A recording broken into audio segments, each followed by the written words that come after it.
Dāmas un kungi, man ir prieks jūs šodien sveikt Rīgas drošības fóruma 2024 raidierakstā, un šodien mums ir kas īpašs. Mums būs saruna ar diviem lieliskiem viesiem. Pirmkārt, vēstnieks Kristofers Robinsons, ASV vēstnieks Latvijā, un arī kādu laiku viņš ir strādājis ASV vēstniecībā Maskavā, Krievijā. Tāpēc viņam ir kompetence darbā Eiropā un arī Krievijas pieredze. Un Aleksandrs Gabujevs, labi zināms, labi cienīts Carnegie Krievijas Eirāzijas centra direktors. Un tas ir tas cilvēks, pie kura mēs vēršamies, kad mums ir jautājumi par Krievijas attiecībām ar Ķīnu. Un mums ir liels prieks, ka šodien esat ar mums kopā. Un tāpēc lūdzu, ļaujiet man vērsties pie jums, lai izteikt dažas ievada piezīmes. Sāksim ar jums, ekscelence. Mēs runājam par Ķīnas, Krievijas asi un Ķīnas faktoru, un, protams, ka mēs runāsim arī par Ukrainu. Ir patiesi prieks būt šeit, un es domāju, ka tie ir patiešām svarīgi jautājumi, par kuriem šodien runāt. Gan Ukrainā notiekošais konflikts un, protams, arī Ķīnas Tautas Republikas loma šajā pasreizējā krīzē. Ļaujiet man varbūt ievadīt šo diskusiju un tad nodot arī vārdu direktoram Gabujevam. Es domāju, ka ir svarīgi, lai mēs turpinātu uzsvērt un koncentrēties uz gan akadēmisko pasauli, uz domnīcu pasauli un politikas pusi. To, ko Ķīna nodrošina Kremļa kara centieniem. Tieši finansējot Kremļa militārās spējas, Pekina ne tikai iemūžina vai padara šo konfliktu mūžīgu, bet arī grauj vērtības un arhitektūru, ko mēs esam izveidojuši, lai uzturētu visā Eiropas telpā. Fundamentāli tas rada lielas problēmas starptautiskajai kārtībai. Es domāju, ka tās visas ir tiešas bažas mums transatlantiskajā telpā. Ķīnas Tautas Republikas rīcība pilnvaro Maskavu turpināt šo karu, kas patiešām apdraud globālo drošību. Dodot iespēju Kremlim, Ķīna, atklāt sakot, ir līdzvainīga agresijā, kas grauj valstu suverenitāti un grauj starptautisko stabilitāti. Es domāju, ka tas rada ilgtermiņa izaicinājums transatlantiskajai telpai, NATO kopienai, lai mēs turpinātu domāt par to, kā sasniegsim un pārvarēsim ilgtermiņa izaicinājumus.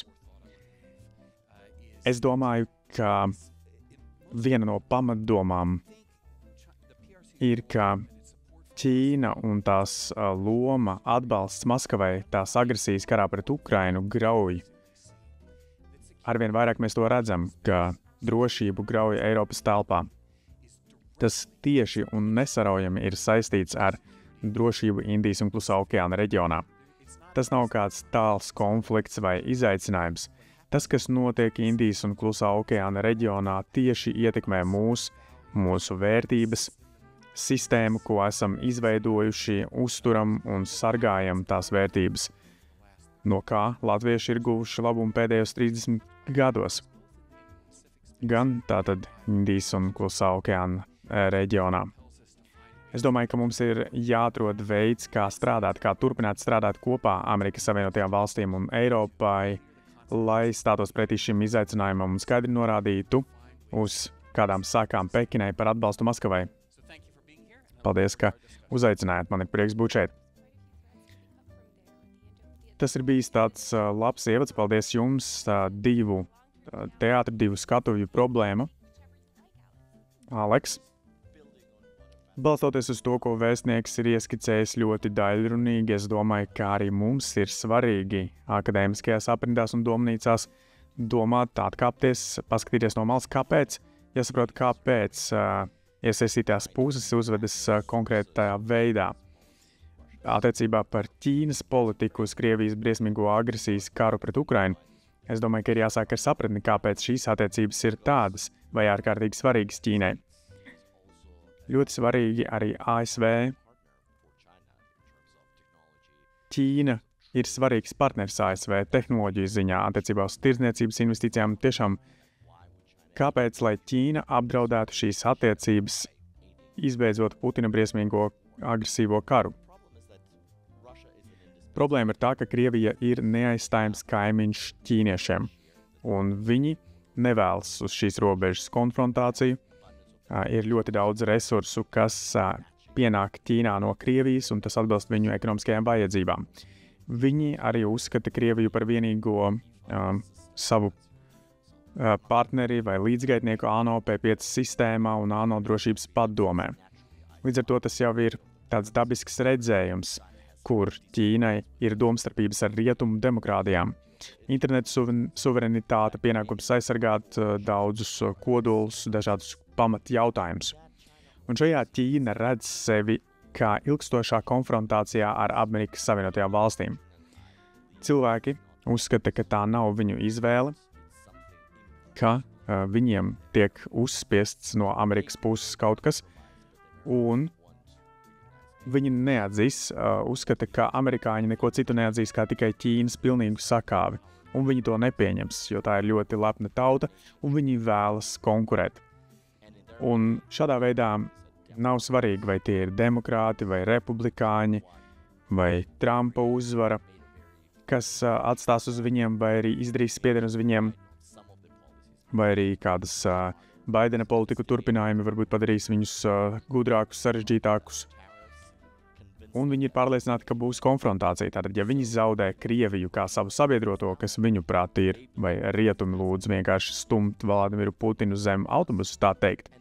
Un kas tad notiek? Ir demokrātiskā Krievija varbūt, vai arī sakautā Krievija ar dažādām valdībām, vai citu, vai sadrumstalota Krievija, kas atkal rada izaicinājumu, jo viņiem nepatīk nestabilitāte, viņiem tā nav vajadzīga.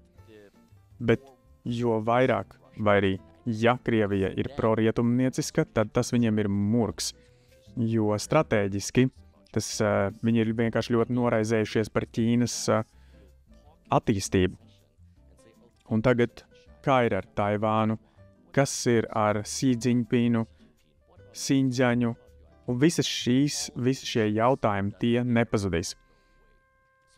Tāpēc šeit Ķīna, manuprāt, mēģina komunicēt ar Amerikas Savienotajām valstīm un partneriem par to, kur ir reālās sarkanās līnijas, cenšas nepārkāpt sarkanās līnijas vismaz uz papīra, un zem galda neredzami viņi dara diezgan daudz, lai atbalstītu Krieviju un lai varētu palīdzēt turpināt Krievijai cīnīties, lai nezaudētu. Ļoti tāds nomākts redzējums, bet būtiska fundamentāla uztvere jautājums ASV-Ķīnas konkurence nerisinās tādā veidā.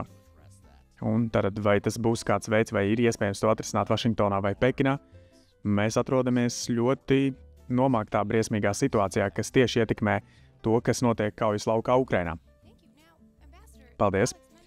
Vēstnieka kungs Aleks minēja, ka ir tāda labi zināma patiesība attiecībā uz un runājot par Ķīnas politiku, ir varbūt tāda kopīga uztvere vai kopīga draudu uztvere. Kā jūs to vērtējat? Jo ir divas skolas. Ir tie, kas saka, ka galu galā Baidena politika un Trumpa politika attiecībā uz Ķīnu faktiski bija atšķirīgs, ir atšķirīgs. Es domāju, ka jūs esat redzējuši plašu divpartiju vienprātību gan Krievijas, gan Ķīnas jautājumos. Tuvākajā termiņā un iespējams arī ilgstoši tas, ko rada Krievija, tas apdraudējums pārkāpj visus starptautiskos līgumus. Tas ir briesmīgas zvērības, ārpolitika, drošības politika, ignorē vispār pamatnormas. Un es domāju, ka ir diezgan plaša vienprātība attiecībā uz atbalstu Ukrainai, atbalstu NATO, balsojumu par sankcijām un tā tālāk. Jūs redzat, cik konsekventi ir bijusi politika abās partijās. Un, lai risinātu šo pieaugušo Ķīnas izaicinājumu valstī, kas ir iesaistījusies bīstamā, agresīvā uzvedībā Taivānas tuvumā, un kā tas nekavējoties ietekmētu globālo drošību un arī tirdzniecības politiku. Mums ir jārada nacionālā kohēzijas izjūta, lai varētu tikt galā ar šiem izaicinājumiem, nevis viens pret otru, bet vienlaikus. Es domāju, ka nākamā administrācija arī pati izteiks to, kāda būs tās jaunā politika, bet es domāju, ka atskatoties uz pēdējiem vairākiem gadiem, jūs esat redzējuši diezgan konsekventu un spēcīgu divpusēju vienprātību vai divu partiju vienprātību. Un ja ir šī Ķīnas-Krievijas as, kā jūs esat to aprakstījuši un Aleks, jūs pateicāt, kāpēc. Tas grūtais jautājums ir, kā izskaidrot Krievijas stratēģiskās domāšanas veidu, ja drīkst tā jautāt, kas attiecas uz Ķīnas globālo vīziju, globālo iniciatīvu. Tagad mēs varam redzēt, ka ar šīm 3 iniciatīvām Ķīna gūst panākums ANO divpusējā līmenī. Tāda globālās iniciatīvas, attīstības iniciatīva un globālās drošības iniciatīva. Kā jūs vērtējat Krievijas pieeju? Pirms iebrukuma mēs redzējām, ka Vladimirs Putins negribēja būt saistīts ar jostas un ceļa, vai viņš teica, ka tam ir saistība ar Eirāzijas ekonomisko savienību, bet viņš negribēja zaudēt tās lietas vai arī pārsvaru. Tagad mēs varam redzēt, ka Krievija atbalsta visas šīs iniciatīvas. Kā jūs to vērtējat? Es domāju, ka Krievi daudz mazāk uzmanības pievērš naratīviem, noraida to kā propagandu. Krieviem nav daudz ko teikt daudzos šajos jautājumos. Viņi vienkārši aizpilda vietu, pasaka, ka mēs turpinām vai arī mēs atbalstām antikoloniālismu vai tāpēc karojam un mēs cīnāmies ar globālo vairākumu un tā ir cīņa ar minoritāti.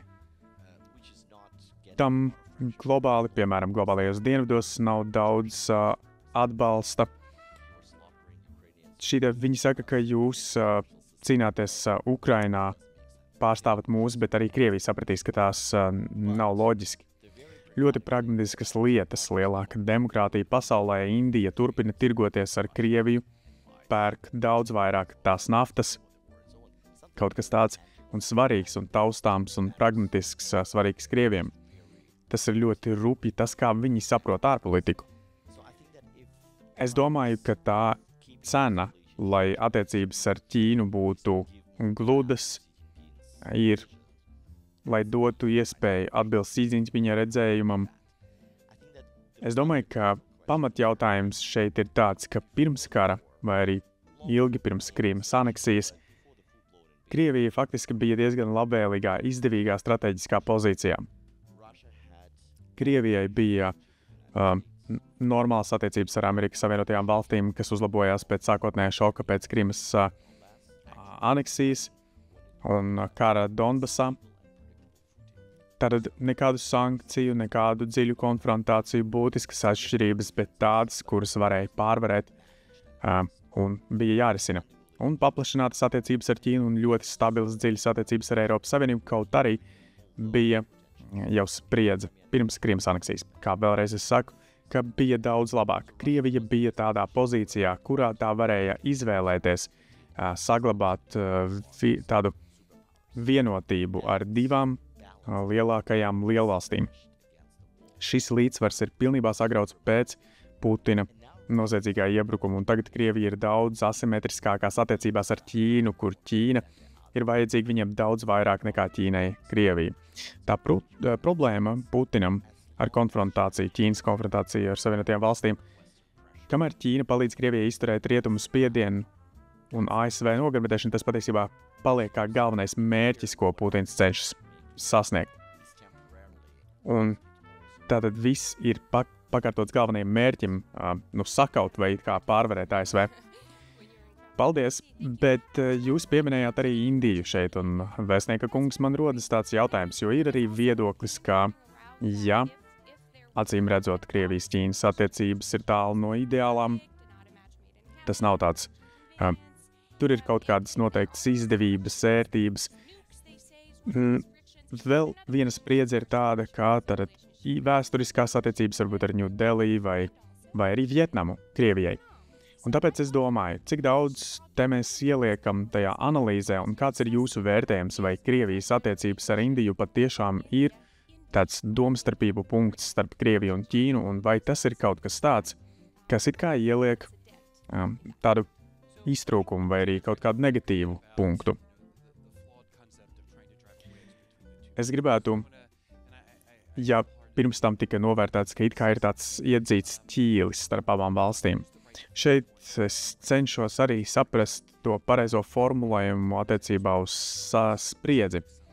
Un Aleksandrs arī minēja par BRICS valstīm. Indija ir partners un sabiedrotais arī Amerikas Savienotajām valstīm.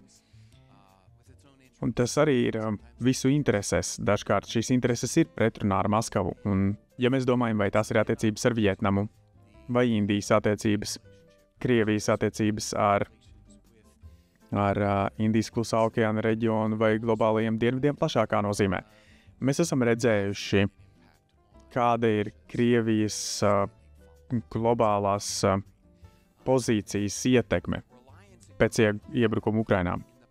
Šajās attiecībās tas vairs nav tā kā agrāk. Krievija ir parādījusi, ka tā ir vāja, ka tai ir kļūdas tās militārajā spēkā, viņi nav tik spēcīgi, kā bija uztverti iepriekš vai pasaulē, un tas ir tas iemesls, kāpēc vilcināties strateģiski un apšaubīt dažas viņu attiecības.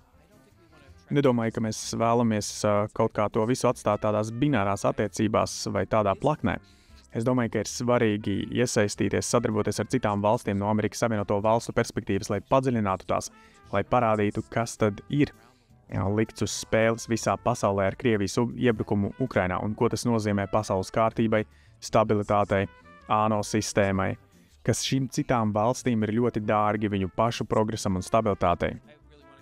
Es tiešām gribētu, un Rīgā arī bija intervija. Latvijas balsis ir bijušas ļoti noderīgas, lai dalītos ar savu pieredzi, kad Latvija ir bijusi padomju varas pakļautībā, un ko tas nozīmē tik daudzus gadus. Un tas arī ir stāsts Indijas un klusā okeāna reģionam. Es domāju, ka tas ir svarīgs stāsts, ko pastāstīt, lai mēs varam redzēt, kas tad ir likts uz spēles šajā konfliktā. Vai jūs domājat, ka mūs sadzird? Jā, es domāju, ka Latvijai šajā jautājumā ir ļoti spēcīga balss. Tie ir smagi izaicinājumi, tās ir vēsturiskas attiecības, dažos gadījumos arī pat padomju laikos veidotas vai tik senas.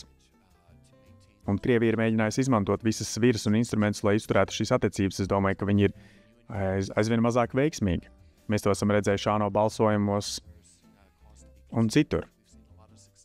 Es domāju, ka mums ir jāturpina šis ceļš, lai pārliecinātos, ka mūsu sabiedrotie globāli un partneri un mūsu kontakti saprastu, kādas ir reālās šī kara sekas.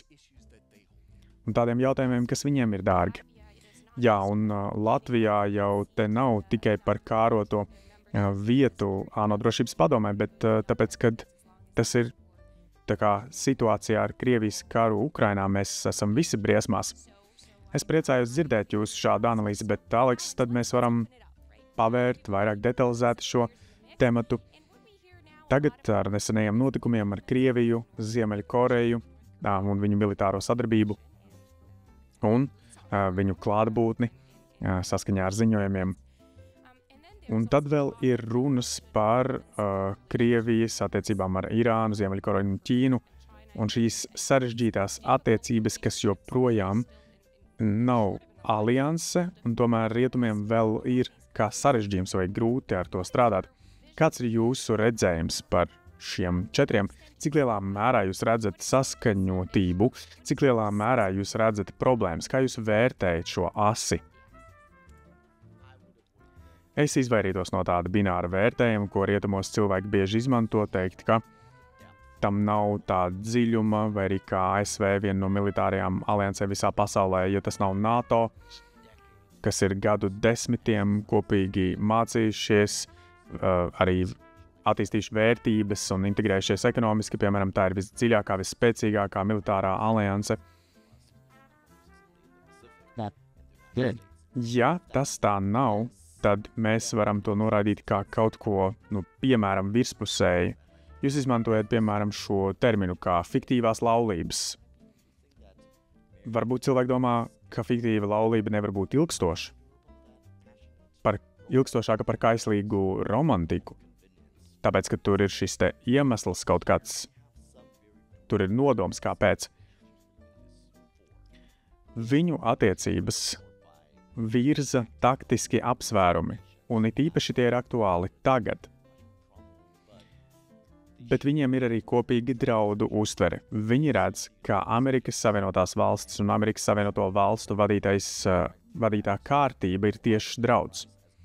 vai nu to pieaugumam kā globālām lielvarām, vai nu autoritāriem režīmam, vai tā pastāvēšanai, vai abiem, kas nevienmēr ir līdzīgi. Man ir ļoti grūti saprast Vladimiru Putinu vai novilkt kādu līniju. Ko tad viņš domā? Nē, es ar viņu neieturētu kopā maltīti.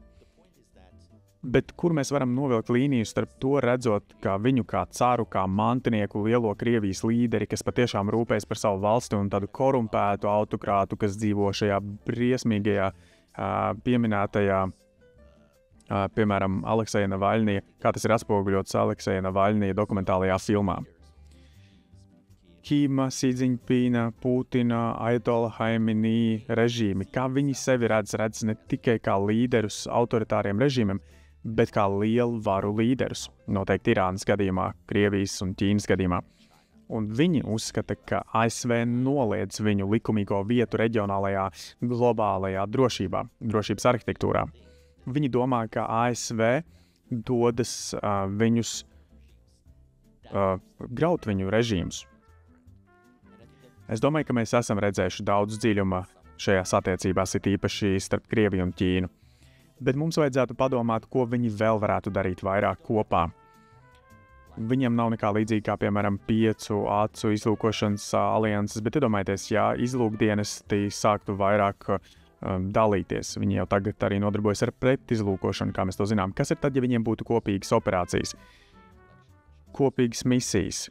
Tas būtu tālu no tā izsmalcinātības un integrācijas līmeņa, kāds ir, bet vienkārši būtu daudz lielāks solis, daudz izaicinošāks. Te pēdējais punkts ir tāds, ka es domāju, ka Ziemeļkorejas klātbūtne Krievijas Kurskas apgabalā un varbūt arī okupētajās Ukrainas teritorijās pagaidām nav liels strateģisks izaicinājums, es domāju, tomēr kā elements, kā strateģiskais elements, ko Krievija dod Phenjanas režīmam, un es domāju, ka tas ir, 12,000 cilvēku izteiksmē, kurus iespējams daudz zaudē 10 cīņu dienās. Bet tas cīņas elements, tas ir simbolisks elements. Tas ir kā cīņa starp elfiem, cilvēkiem, rūķiem, Mordoru priekšā. Un tā nav gatava sūtīt karaspēku, un Krievija demonstrē to spēku citā Eirāzijas daļā, kas ir gatava upurēt savu karēvi ķermeņus Krievijas iemeslam, Krievijas lietai. Un visi zina, ka viņi vienkārši maksā, un viņam nav īstas izvēles brīvības. Un tas tēls, un tas, ko Putins mēģina, lai mēs saprastu to ar savām smadzenēm, lai tas būtu tā ļoti dziļi iesakņojies, ir spēcīgi izaicinoši, un mums ir jādomā, kā cīnīties pret tādiem naratīviem. Es domāju, ka Aleksandrs ir te pieskāries dažiem galvenajiem punktiem par to, kā vispār, kas ir kopīgas lietas, piemēram, asī 4 valstu. Es to domāju tā, ja viņi vēlas, lai globālā sistēma mainītos, un viņi patiesībā piekrīt šiem principiem vai ir piekrīti šiem principiem, tad viņiem ir jāmaina paši principi. Viņiem tiešām ir kopīgi uzskati, piemēram, tajā, kāda viņu ir pieeja varai. Un tāpēc es domāju, ka tas mums ir īpaši transatlantiskajā kopienā, mums ir jāpievērš uzmanība, kā mēs risinām šīs problēmas. Tad varas pieeju pārskatīt, nav jādalās ar visu, bet kurš vēl varētu pievienoties 4-niekam? Kā jūs redzat, kādas citas lielvaras vispār varas? Es te nesavēlku tagad paralēlis ar BRICS Maskavā, ko mēs zinājām. Es domāju, jūs varat arī, Aleks, par to runāt, bet mana uztvere bija tāda, ka tur bija ļoti daudz tāda šova elementa varbūt. Bet es gribēju zināt, vai arī attiecībā uz tām valstīm, kuras nav laimīgas ar kaut kādu lietu kārtību, jā, iespējams, ir arī parakstījušās uz noteikumiem, bet tagad gribas tos izmainīt. Tagad jūtas kāds tāds novērtāk, gribētu, lai viņas novērtētu vairāk vai dzirdētu.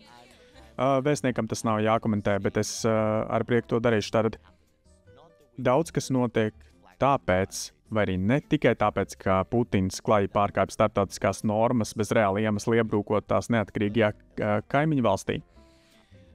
Bet daudzām valstīm, kas ir neapmierinātas ar noteikumiem, tām ir kaut kāds iemesls. Viņi norāda uz ASV kaut kādu pagātnes uzvedību un saka, jūs neesat bez vainas, vai arī Izraēlu tuvajos austrumos, piemēram, lai arī cik briesmīgs būtu uzbrukums 7. oktobrī un arī tā neaprakstāmā rīcība no Hamas, tomēr es domāju, ka daudziem no šiem iebildumiem ir pamats. Un mums nekad nav bijis tāds brīdis, kurā mēs varētu sanākt kopā un skatīties, kā mēs varam attīstīt starptautiskās normas, kur kādam būtu vēl vairāk autoritātes. Ziniet, jā, piemēram, ir noteikumi pārkāpti noteiktā laika posmā, kad mēs īsti definējam jaunās sadaļas vispār iestāšanos. Tie nav tikai pāris cilvēki, kas pārkāpj perfekti esošu, eksistējušu sistēmu. Jautājums ir, ko darīt tālāk. Jā, pagātni mēs vairs neizmainīsim, mēs nevaram neiebrukt vairs Irākā. Mēs varam sākt ievērot principus un veidot to sevī no jauna. Te ir daudz, piemēram, Krievija saka, ka tā ir izdarījusi daudz starptautisko tiesību jomā un tajā pašā laikā vardarbīgi pārkāpj šos likumus. Tajā laikā, kad mēs šeit sarunājamies. Un it kā ir akli šajā ziņā, jo ir ciniski, melo. Es domāju, tā ir svarīga daļa, par ko runāt. Ir arī starptautiskas sistēmas praktiskie elementi, kuru pamatā ir ASV un kurus uzrakstā ar ASV dolāru pasaules ekonomikā. Un tas arī rada bažas. Viens ir sankcijas, ka tās ir pārspīlētas un, piemēram, Saudārābija tad varētu šaubīties, piemēram, kā tad būs, ja nākamreiz mūsu līderis nebūs apmierināts ar kādu disidentu un tas, ko MBS izdarīja ar viņu kritiķi, piemēram. Kas būtu tad, ja mēs būtu zem sankcijām? Mums būtu jāatrod to, kā norobežoties pret to. Un tas pieaugušais deficīts, valsts parāds ASV un kaut kas tāds, par ko cilvēki sāk uztraukties ilgākā laika posmā, 30 gadu garumā. Un ja tas netiek risināts, tad ir jādomā par to, kā aizsargāties par to, un jādomā par to tagad.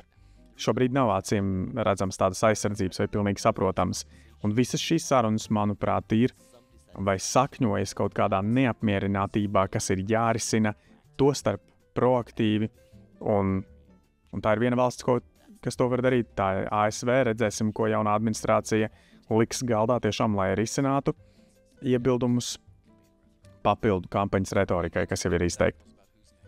Es neiesaistītos hipotētiskos jautājumos, jo diplomāti to nedara. Bet te ir jautājums, kuram jūs pievērsāt uzmanību, ļoti svarīgi, piemēram, globālie dienvidi no kara seku viedokļa. Vai mēs pievēršam uzmanību sankcijām, militārajai palīdzībai, kā mēs kā NATO reaģēsim, lai stiprinātu Eiropas drošību? Es domāju, ka daudz kas ir redzēts pēdējo gadu laikā, sekojot Krievijas iebrukumam Ukrainā, tas arī pastiprina centienus koncentrēties uz dažām šīm bažām, vai tas ir cenšamies virzīt uz priekšā no reformu, protams, bet mēs tiešām uztveram nopietni šos draudus. Pārtikas cenu stabilitāti pasaulē nodrošināt, vai ir pieejams pietiekami daudz mēslošanas līdzekļu, graudu, un tas lielā mērā ir iztraucēts pēc Krievijas iebrukuma Ukrainā ar Krievijas brutālo agresiju. Un arī enerģijas cenu stabilitāte, dažkārt ierobežojot kaut kādas aktivitātes, ko mēs gribētu izvērst, lai pretotos Krievijas agresijai, bet tas ir palīdzējis saglabāt pasaules ekonomikas stabilitāti un enerģijas cenas stabilas, lai arī cik tas nebūtu grūti, tāpēc, ka tās ir tās bažas, tās ir pamatotas bažas par vērtībām, kas ietekmē citas valstis kara rezultātā. Tad jūs esat izveidojuši tādu kompleksu attēlu bildi. Aleksam ir pilnīgi taisnība. Tad kā tad būs vai ko ar to darīt? Mans jautājums jums ir tāds. Ņemot vērā arī ASV vēlēšanu rezultātus, kā jums šķiet tad, kas Eiropai būtu jādara un kas mums būtu jādara kā Eiropiešiem, lai varētu stāties pretī šīm problēmām? Es tad būšu pirmais, kas pateiks, un vēlreiz es turpināšu slavēt Latviju par to, ko tā ir darījusi atbildot uz Krievijas iebrukumu Ukrainā. Tā bija viena no pirmajām valstīm, kas ir nodrošinājusi militāro palīdzību Ukrainai un jau ilgi pirms citām valstīm. Un, protams, ka tas ir bijis arī ASV spēka reizinātais, lai palīdzētu pārliecināt arī citas valstis sākt savu mainīt politiku un procedūras, lai varētu atbalstīt Ukrainu. Latvija ir bijusi līderis Krievijas gāzes un enerģijas piegāžu atslēgšanā, lai samazinātu Eiropas neaizsargātību pret nākotnes ekonomikas izaicinājumiem, spiedienu un ļaunprātīgas ietekmes no Maskavas puses. Un, protams, ir arī līderis aizsardzības tēriņiem un budžets vairāk nekā 3% valsts aizsardzībai. Es domāju, ka tie ir ļoti labi piemēri no Latvijas puses, ko mēs varētu vai gribētu redzēt Eiropā vēl vairāk. Un tad es gribētu arī atgriezties pie tā, ar ko mēs sākām. Ar Ķīnas Tautas Republikas lomu Maskavas kara pret Ukrainu atbalstā. Šeit es vēlētos redzēt konsekventāku, saskaņotāku Eiropas balsi, lai Pekinai būtu skaidrs, ka tam ir sekas. Pašreizējais atbalsts un riski, kas ir saistīti ar turpmāko atbalstu Maskavai tās karā Ukrainā. Eiropas ekonomika ir lielāka par Pekinas. Eiropas un Ķīnas tirdzniecības attiecības ir viens no lielākajām pasaulē, un tās ir viens no svarīgākajām ķīniešiem. Eiropai ir balss, kas ir svarīga Pekinai, un tas, ko mēs vēlētos redzēt, ir ne tikai ASV balss, kas nosaka, ka būs sekas, bet ka to pasaka atsevišķas valstis, un jūs runājat skaidrā, apņēmīgā, stingrā balsī, nosakot, ka šīs sekas eksistē, riski eksistē, turpmāka atbalsta Maskavai gadījumā. Ja mums būs lielāks progress šajā jautājumā, es domāju, mēs varam virzīties uz priekšu arī, lai risinātu abus izaicinājumus ilgtermiņā. Aleks, kaut ko vēlties piebilst? Kā eiropieši, piemēram, jūs atrodaties Berlīnē. Jā, es dzīvoju Berlīnē, jā. Jums noteikti tad ir ko teikt, jā. Esmu tur atradies, bāzējies jau pietiekami ilgu laiku, ņemot vērā Krievijas trajektoriju, ņemot vērā to uzvaras formulu, ko Zelenskis ir formulējis morāli, juridiski. Es neredzu, kā mēs varam tur nokļūt šajā brīdī, kad Krievijas priekšnoteikums būtu, vai arī priekšnoteikums Krievijai būtu vienkārši atsaukt visu karaspēku no okupētajām teritorijām, ieskaitot Krimu. Manuprāt, tā ir tāda vīzija. Tas, ko Eiropa var darīt, lai palīdzētu, ir īstenot noteiktus pasākums, jo Eiropā pastāv vienprātība, ka diagnoze un recepte atrisinājums ir ļoti labi jau izrakstīta, kas tad būtu Eiropas drošības veicināšanas pīlārs, kas, piemēram, tagad arī Somijas bijušais prezidents Niinisto ir pateicis, domāju, ka tas būtu ļoti rūpīgi jāpēta. Abu lietu apvienojums, politiskā griba un spēja darboties kopā varētu būt. Esam nemierīgos ūdeņos sakarā ar to, kas notiek lielākajās galvaspilsētās, Parīzē, Berlīnē, un tā ir tāda kopējā dinamika un politiskais jautājums. Bet ja runājam par politikām, lietpratīgām politikām attiecībā uz to, kā Eiropa varētu dot ieguldījumu un palīdzēt Amerikas Savienotajām valstīm, arī pievienojoties kaut kādiem punktiem, par ko Trumps ir runājis savā kampaņā, mums ir tāda 2.0 ģeopolitiskā komisija vai ģeopolitiskā komisija 2.0, kur pilnīgi skaidrs ir misijas formulējumā skaidri pateikti mērķi. Redzēsim vairāk no ģeopolitikas Briselē. Pēdējais punkts, kam es gribu pieskarties. Piedodiet, dārgie klausītāji vai skatītāji, varbūt tas nav tas jautājums, par kuru jūs visvairāk interesēties, bet tomēr kā ir ar manipulāciju un informācijas traucējumiem, tad, kas nāk no Krievijas un Ķīnas. Mēs esam ļoti pieraduši pie tā, ka Krievija manipulē ar informāciju un iejaucas informatīvi, bet mēs aizvien vairāk redzam no Ķīnas un neredzam iespējams pat tādu koordināciju līdz līmenim, kas mums dažreiz tiek prasīts un tiek lūgts redzēt, lai saprastu, ka tas varētu vispār eksistēt, bet kāds ir jūsu vērtējums par to, kāds ir Krievijas, Ķīnas dezinformācijas līmenis un informācijas manipulācijas līmenis attiecībā uz pret rietumiem, un otrkārt, cik lielā mērā jūs redzat, ka tur ir koordinācija vai vismaz tikai sadarbība, un treškārt, kādas varētu būt sekas, vai tas var kaitēt mūsu iestādēm, mūsu vēlēšanām, un vai tas var sabojāt mūsu sabiedrības struktūru.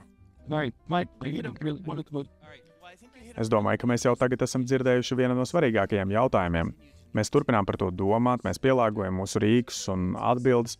Būtībā tie ir jautājumi par sabiedrības noturību, cik stipra ir mūsu sabiedrība un cik spēcīga ir šī sabiedrība, kas var stāties pretī Krievijas, Ķīnas ļaunprātīgajai ietekmei, mēģinājumiem manipulēt ar informāciju.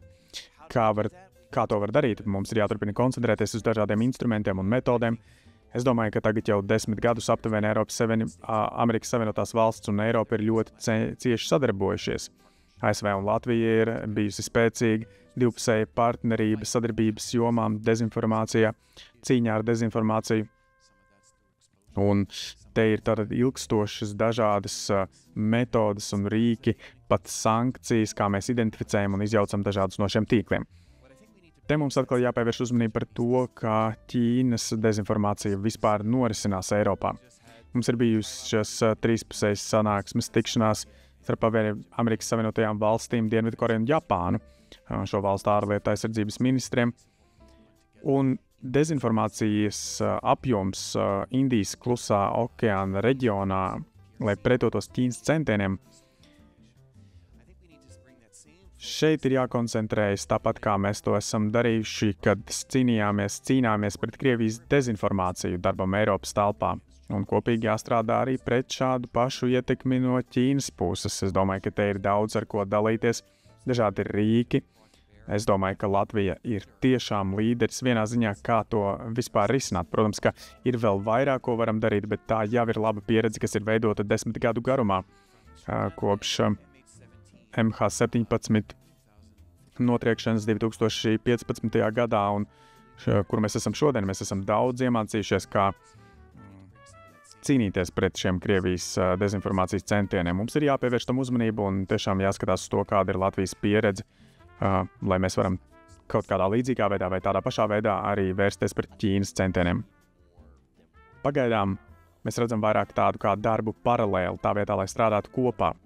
Bet es neizslēgtu, ka nākamais solis būs vienkārši lielāka dalīšanās, lielāka orientēšanās uz dažādām grupām un vienkārši tāda apvienoti spēki dezinformācijas telpā.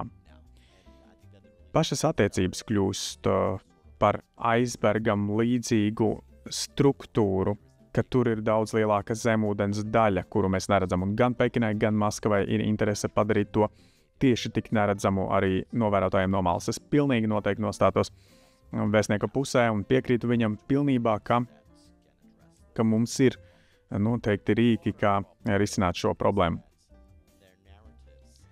Plašāka problēma gan ir tāda, ka viņu narratīvi ir balstīti uz dažādiem trūkumiem un lūzumiem un plaisām sabiedrībā, kas jau pastāv, un tas ir reāli.